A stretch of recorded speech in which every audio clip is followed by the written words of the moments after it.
2016년 맨부커상 그리고 2024년 노벨문학상 오늘 저희가 당신과 함께 깊이 들여다볼 한강 작가의 소설 채식주의자는요. 이런 화려한 수식어들이 오히려 작품의 본질을 좀 가리는 것 같다는 생각도 들어요. 맞아요. 워낙 상이 크다 보니까요. 네. 보내주신 자료들을 읽어보니까 이 소설이 조용한 문장들 속에 뭐랄까 엄청난 폭발력을 감추고 있더라고요. 그렇죠. 우리 안에 가장 어두운 폭력 그리고 또 가장 필사적인 저항에 대한 질문 그 자체 같았어요.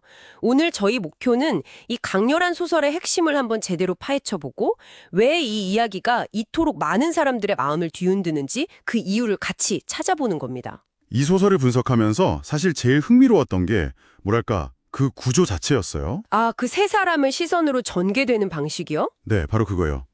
주인공 영애에 대한 이야기인데 정작 영애 자신의 목소리는 거의 들리지가 않아요. 맞아요. 목소리가 없죠. 우리는 남편, 형부, 그리고 언니 이 세 사람의 어떻게 보면 좀 왜곡된 시선을 통해서만 그녀를 볼 수 있죠. 마치 깨진 거울 조각들로 한 사람을 맞추려는 것 같은 느낌이었어요. 정확한 비유입니다. 이 독특한 구성 자체가 이 소설이 말하고자 하는 폭력의 본질을 보여주는 아주 정교한 장치거든요.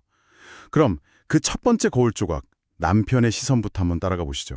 아, 소설의 첫 문장부터 정말 섬뜩합니다. 아내가 채식을 하기 전까지 나는 그녀가 특별한 사람이라고 생각한 적이 없었다. 이게 되게 평범하고 무심한 문장 같은데 곱씹어 보면 뭐랄까 한 사람의 존재를 그냥 완전히 지워버리는 말이잖아요. 그렇죠. 특별하지 않으면 의미가 없다는 듯이 그냥 아내라는 기능적인 존재에 가깝습니다. 기능적인 존재라? 네. 그의 세계에서 아내는 남편을 위해 식사를 준비하고 남편의 사회적 체면을 세워주고 또 남편의 욕망에 부응해야 하거든요. 그런데 영애의 채식이 이 모든 질서를 무너뜨리는 첫 번째 균열인 셈이죠. 아, 이건 단순히 식습관의 변화가 아닙니다.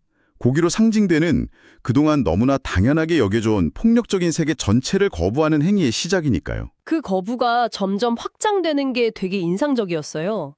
냉동실에 고기를 전부 내다 버리고 불에 지어 착용을 거부하고 맞아요. 남편은 그걸 사람을 민망하게 만드는 짓이라고 표현하죠. 네. 그의 관심은 오로지 아내의 행동이 나한테, 자신에게 어떤 영향을 미치는지에만 쏠려 있는 거예요. 영애가 왜 그러는지는 궁금해하지도 않고요. 전혀요. 그녀가 왜 피와 살육으로 가득 찬 그런 끔찍한 꿈을 꾸게 됐는지, 그 꿈이 그녀에게 어떤 의미인지는 남편의 관심사가 아닌 거죠. 그저 정상으로 돌아오기만 바랄 뿐이군요. 그렇죠. 그에게 중요한 건 아내가 정상 궤도로 돌아오는 것뿐입니다. 여기서 정상성이라는 게 얼마나 폭력적인 개념인지가 드러나는 거고요. 그 폭력이 정말 노골적으로 터져나오는 게 친정 식구들과의 식사 장면입니다. 아, 저는 정말 읽기가 너무 힘들었어요. 많은 분들이 그 장면을 가장 힘들어하시죠. 아버지가 이건 약이다 소리치면서 영애 입에 강제로 고기를 쑤셔 나오려고 하잖아요. 네. 소설 전체에서 우리가 듣는 몇 안 되는 영애의 목소리 중 하나인데 맞아요. 그마저도 이렇게 극단적인 자기 파괴의 순간에 터져나온다는 점이 중요합니다. 말이 통하지 않는 세계, 논리가 무시당하는 상황에서 몸이라는 게 마지막 발화도구가 되는 거예요. 마지막 언어군요. 네. 작가도 인터뷰에서 채식은 영애가 선택할 수 있는 유일한 저항의 언어였다고 말했어요. 그녀의 자해는 싫다는 말을 듣지 않는 세상을 향한 가장 극단적인 외침인 거죠. 결국 남편은 그런 그녀를 이상한 여자라면서 떠나버립니다. 네. 마지막까지 그는 그녀를 이해하려 하지 않고 자신의 평범한 삶을 망가뜨린 그냥 이물질 취급하면서 배제해버리는군요. 일부에서 남편이 보여주는 폭력은 아주 명확해요. 정상이라는 잣대를 들이대면서 상대를 통제하고 교정하려는 아주 직접적이고 가부장적인 폭력입니다. 하지만 2부로 넘어가면 폭력은 훨씬 더 교묘하고 기만적인 얼굴로 나타나죠. 맞아요.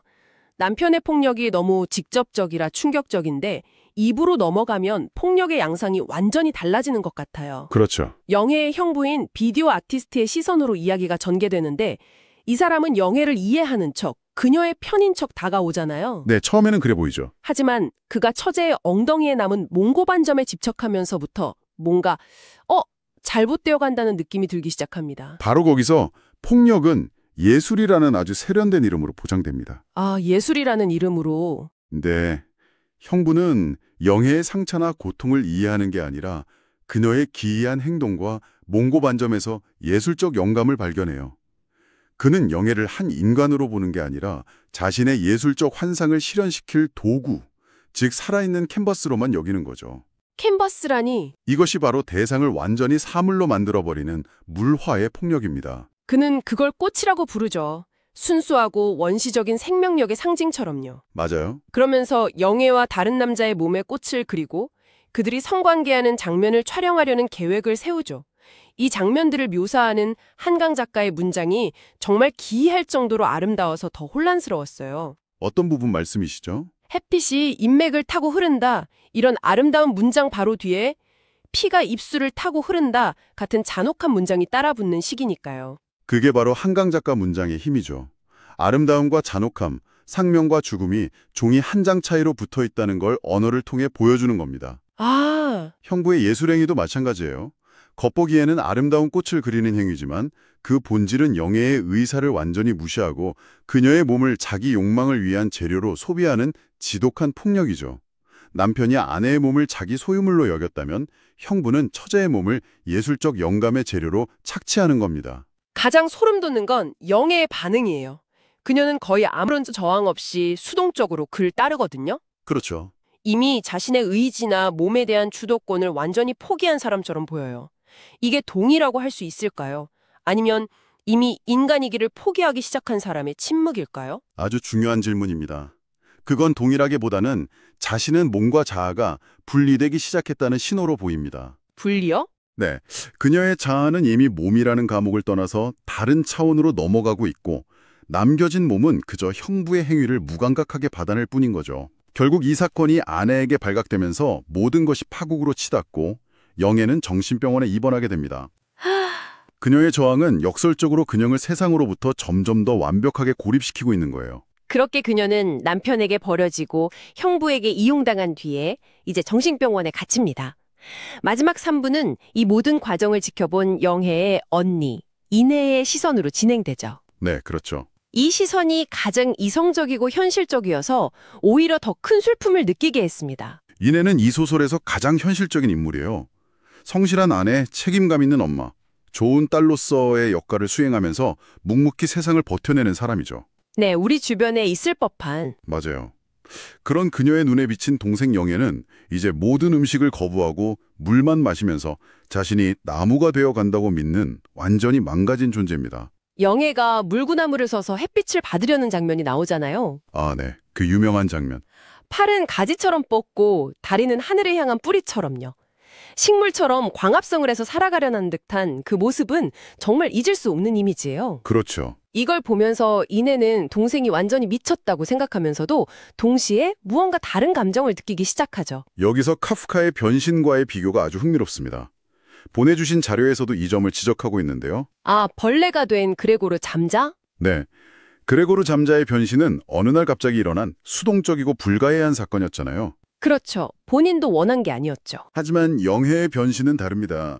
그것은 폭력으로 가득 찬 인간이기를 거부하는 아주 능동적이고 처절한 선택의 결과물이에요. 인간이라는 종 자체가 폭력에 기반하고 있다면 그 종에서 탈출하는 것만이 유일한 구원이라고 믿는 거죠. 동생이 음식을 거부할 때 이내가 절망적으로 묻자 영혜가 이렇게 대답하죠. 언니는 왜 나를 계속 사람으로 만들려고 해? 네. 이 대사가 소설의 핵심을 그냥 꿰뚫는 것 같아요. 바로 그 지점에서 언니 이내의 각성이 일어납니다. 동생이 결국 다른 병원으로 이송되기 위해 앰뷸런스에 실려가는 걸 보면서 이내는 문득 깨닫죠. 뭘 깨닫죠? 자신 역시 세상의 폭력을 부서지기 직전까지 버티며 살아왔다는 것을요. 아, 동생처럼 저항하지 않았을 뿐 참고 견디는 방식으로 자신을 억누르며 살아왔다는 자각입니다. 모두가 영애처럼 극단적이지 않을 뿐이지 조금씩 부서지면서 세상을 견디고 있다는 걸 깨닫게 되는 거죠. 결국 영혜는 이내에게 그리고 우리 독자들에게 던져진 거울인 셈이군요. 자, 그럼 이 세계에 깨진 거울 조각들을 통해 본 영혜의 모습을 다시 한번 정리해 볼 필요가 있겠네요. 네, 좋네요. 이 소설이 우리에게 던지는 핵심적인 질문은 무엇일까요? 보내주신 자료들을 보니 크게 3가지로 정리할 수 있을 것 같습니다. 하나씩 자세히 들여다보죠. 첫째는 앞서 잠시 언급했지만 채식은 저항의 언어라는 점입니다. 저항의 언어. 네, 영애에게 채식은 단순한 식단 선택이 아니라 온몸으로 던지는 선언문이에요. 고기는 폭력, 죽음, 억압, 그리고 남성 중심적 질서의 은유거든요. 아, 그렇군요. 그녀는 더 이상 그 시스템의 일부가 되기를 거부하겠다고, 그 시스템이 주는 음식을 먹지 않겠다고 자신의 몸으로 말하고 있는 겁니다. 말이 통하지 않는 세상에서 할 수 있는 유일하고도 가장 강력한 자기 표현이었군요. 바로 그거죠. 두 번째는 더 근본적인 질문으로 이어지는 것 같아요. 여성의 몸은 과연 누구의 것인가? 생각해보면 소설 내내 영애의 몸은 단 한순간도 그녀 자신의 것이었던 적이 없어요. 정확합니다. 남편은 아내의 몸을 통제해야 할 대상으로, 네. 아버지는 교정해야 할 대상으로, 형부는 욕망을 투사하고 예술의 재료로 삼아야 할 대상으로 여기죠. 병원 의사들까지도요. 맞습니다. 심지어 병원의 의사들조차 강제로 영양분을 주입하면서 그녀의 몸을 통제하려 하잖아요. 영애의 모든 거부 행위는 결국 내 몸은 내 것이라는 단 하나의 절규로 모아집니다. 그 절규가 너무 처절해서 외부 세계에는 그냥 광기로 비칠 뿐이고요. 바로 그 지점이 세 번째 핵심과 연결되네요. 정상성이라는 이름의 폭력을 고발한다는 점이요. 네, 정상적인 아내, 정상적인 여성상에서 벗어난 영애를 가족과 사회 전체가 비정상, 즉 광인으로 몰아붙입니다. 이 소설을 읽다 보면 과연 누가 진짜 미친 건지 헷갈리게 돼요. 저도요. 정말 그 생각이 들었어요. 그렇죠. 누가 그 정상을 정의하는 걸까요? 왜 영애는 그 기준에 맞추지 못했다는 이유로 비정상이 되어야 했을까요?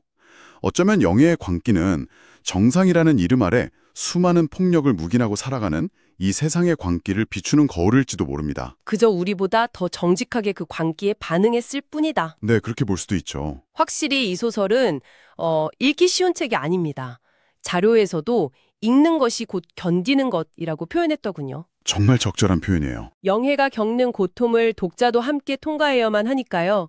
페이지를 넘기는 행위 자체가 그 폭력의 증인이 되는 과정처럼 느껴졌어요. 하지만 바로 그 불편함과 고통 속에서 이 소설의 진짜 힘이 나오는 것 같아요. 맞습니다. 그래서 책을 덮고 나면 명확한 답 대신에 수많은 질문이 머릿속을 맴돌게 됩니다. 영애는 결국 구원받은 걸까요? 아니면 파멸한 걸까요? 그녀가 나무가 되려는 선택은 궁극의 자유의지였을까요? 아니면 완전한 광띠였을까요? 이런 질문들이 명확한 답으로 딱 떨어지지 않고 계속해서 우리 자신을 돌아보게 만들죠. 나는 영애와 정말 다른 사람이라고 확신할 수 있는가 같은 질문들 말이죠. 네, 우리 모두는 조금씩 영애의 모습을 가지고 또 조금씩 그녀의 언니 인혜의 모습을 가지고 세상을 버텨나가는지도 모릅니다. 그렇죠. 세상의 폭력을 견디고 때로는 부서지면서요. 다만 영애는 그 누구보다 끝까지 타협하지 않았다는 점이 다르겠죠. 네, 그 거부가 그녀를 성자로 만들었는지 광인으로 만들었는지는 정말 쉽게 판단할 수 없는 문제 같습니다. 맞아요. 한강 작가는 한 인터뷰에서 나는 인간의 존엄을 믿는다고 말했습니다. 이 소설은 그 존엄이 얼마나 쉽게 짓밟힐 수 있는지, 그럼에도 불구하고 왜 우리가 그것을 포기해서는 안 되는지를 아주 처절하게 보여줍니다. 당신께서 이 이야기를 곱씹어 보실 때 마지막으로 이런 질문을 던져드리고 싶습니다. 영애의 저항은 결국 실패한 걸까요? 아니면 폭력적인 인간이기를 포기함으로써 역설적으로 가장 완전한 방식으로 자신의 존엄을 지켜낸 것일까요?